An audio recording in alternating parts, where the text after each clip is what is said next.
do you keep safe in heat like this? Dr. Jennifer Caudle joins me right now with some tips. Doctor, we always forget there are a lot of folks vulnerable to this, but even if you're normally not, you got to take precautions. What do you tell them?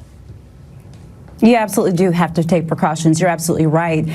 So this is what we should all be doing. First of all, first and foremost, air conditioning is our friends during temperatures like this.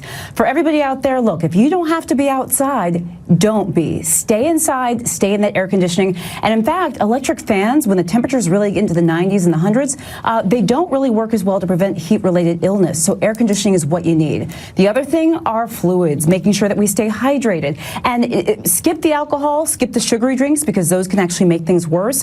And I would say for people who have certain medical problems, if you have kidney problems or heart problems, and you know that you're on fluid restriction, check with your doctor first to find out how much you should be drinking. But fluids is going to be a mainstay. And Neil, the other thing I would say is wearing that sunscreen if you have to go outside, wearing lightweight, loose clothing, but really staying inside in the air conditioning is our best bet.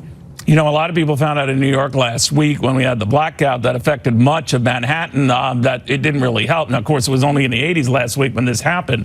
This is going to be significantly hotter, and there's only so much strain a system can take. Let's say the air conditioning goes out. What do you do? Right. So there's a few things we want you to do. First of all, for those people who don't have access to air conditioning, and that's going to be a number of folks, right? It's important to, I noticed one man on the street said he was going to go to a local McDonald's. That's actually not a bad idea. Find a local library, go to a restaurant, go to a museum, a building with air conditioning. And if you're not sure, why don't you call your local health department to find out places where you can go that does have air conditioning. That's going to be a really important thing to do. The other thing, Neil, I want to bring up is that a lot of people are at higher risk than others. Remember, babies and young children, older people, people with certain medical conditions, those folks are at higher risk, so we really shouldn't play around with this. All right. For kids, it's another factor. They can be very energetic no matter the conditions. What do you advise for them? Yeah, no, I mean, of course we love our kids, and you're right, they are very energetic all the time. But this is the thing, and not to lump kids in with pets, but let me talk about both right now for a second. Actually, I do lump them in with pets, but go ahead. Okay, well, I don't, but we'll separate them but lump them.